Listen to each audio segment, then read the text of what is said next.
disindir di dalam Al-Quran itu, apakah kalian orang-orang yang berpikir gitu. Nah, lo mau berpikir nggak jadi manusia? Karena Allah menciptakan otak itu bukannya hanya sekedar ditaruh di kepala doang, otak itu bukan, tapi dipakai untuk berpikir untuk mencari kebenaran. Nah, kebenaran itu ada yang benar, ada yang lebih benar, ada yang baik, ada yang lebih baik gitu. Nah, kalau ente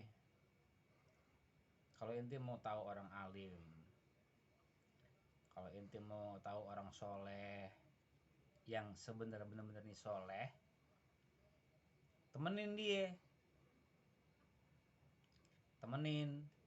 ikutin dia 1 kali 24 jam. Lihat gimana makannya dia, lihat gimana tidurnya dia, lihat gimana kesehariannya dia sama keluarganya dia gitu. Kalau makannya dia masih nambah, ya enggak, makannya masih banyak, sepiring muncul, ya kan, rendangnya sampai 3, ya kan, berarti dia belum mencapai tingkat soleh. Rumahnya masih gedung mewah, ya kan, handphonenya maunya pakai iPhone yang harga 20 juta, ya kan, ya kan? Apa? Harat kazab gitu. Itu namanya pencitraan namanya. Banyak kayak begitu di zaman sekarang gitu. Islam tidak melarang orang itu untuk hidup dalam kekayaan, enggak melarang. Justru orang Islam yang kaya itu lebih baik daripada orang Islam yang miskin. Kenapa? Karena dengan kekayaannya dia akan bisa membantu saudara-saudaranya yang miskin gitu. Jadi, tapi juga kekayaan juga bisa membataskan dirinya dia untuk mendekatkan diri kepada Allah kalau dia lalai dengan kekayaannya. Jadi syukur itu lebih baik, bersyukur itu lebih baik. Syukuri apa yang sudah Tuhanmu berikan kepada dirimu gitu. Dikasih susah, dikasih miskin, ya syukurin aja, syukur loh. Gitu, syukurin aja. Ya, mungkin emang itu lakonnya gitu, ya kan, karena segala sesuatu yang kita dapatin, segala sesuatu yang kita raih, yang kita jalanin, itu semuanya nggak lepas dari campur tangannya Allah.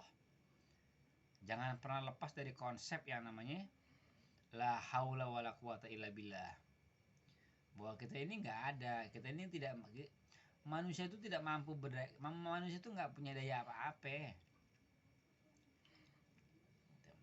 Ketika refleksi hati Anda ingin berbuat kebaikan, itu bukan semerta-merta Anda yang berbuat baik gitu. Karena sifat baik itu hanyalah milik Allah. Manusia itu hanya nutfah, manusia itu nggak ada, yang ada hanya Allah gitu. Nah, ketika Anda ingin berbuat baik, Allah tanamkan sifat kebaikan itu di dalam hati manusia itu, sehingga Anda bisa mampu berbuat baik gitu. Yang memberikan kebaikan itu juga manusia yang dipilih sama Allah, dan yang menerima kebaikan juga orang yang dipilih sama Allah gitu. Jadi nggak ada yang sia-sia, semuanya atas campur tangannya Allah gitu. Jadi jangan orang berpikir itu bahwa segala keberhasilan yang saya raih, kekayaan yang saya dapat ini semuanya hasil kerja keras saya. Bukan. Berarti kalau di dalam tauhid, kalau orang yang sudah berani mengatakan seperti itu, berarti dia sudah mentuhankan pekerjaannya, dia sudah mentuhankan kekayaannya. Gitu. Berarti dia sudah kufur tuh namanya, menduakan Tuhan. Dilupa bahwa semuanya tidak lepas dari campur tangannya Allah. Wa ma ramaita iz ramaita walakin Allah rama. Gitu. Manusia tuh nggak bisa apa-apa. Ya anak ya, ya nang. Manusia nggak bisa apa-apa. Semuanya Allah, hanya Allah, Allah dan Allah. Gitu.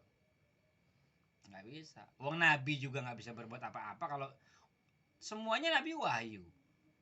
Ucapannya Nabi, perilakunya Nabi, segala tindak lakunya Nabi, semuanya wahyu. Semuanya atas dasar izin Allah. Itu Nabi, apalagi manusia. Gitu, manusia biasa, seperti kita ini. Gitu. Jadi jangan pernah lepas dari konsep la haula wala quwata illa billah. Tiada daya dan upaya melainkan hanya izin Allah. Gitu. Jadi syukur yang paling nikmat. Syukur itu yang paling hebat udah. Gitu. Karena kalau orang yang sudah bersyukur, semua yang dipandang, yang dilihat sama dia, itu semuanya adalah bagian dari rahmatnya Allah.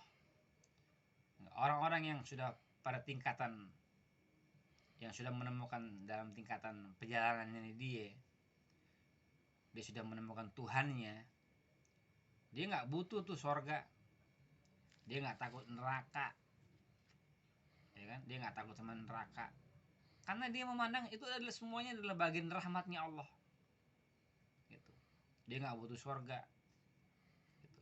Semuanya atas dasar kecintaan, cinta sama Allah. Gitu.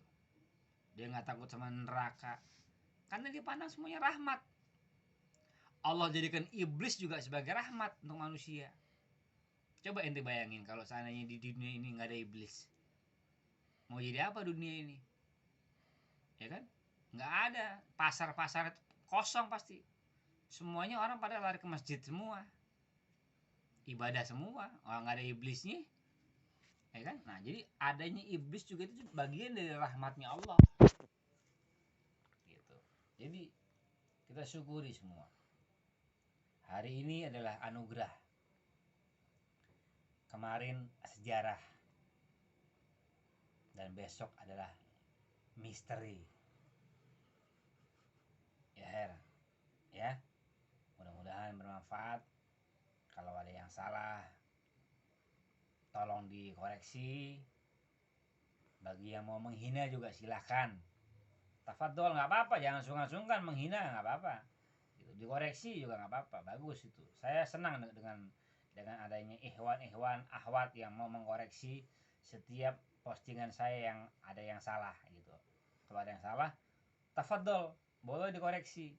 Kita saling mengkaji namanya ya, saling bermutolaah gitu. Ya Her. Assalamualaikum.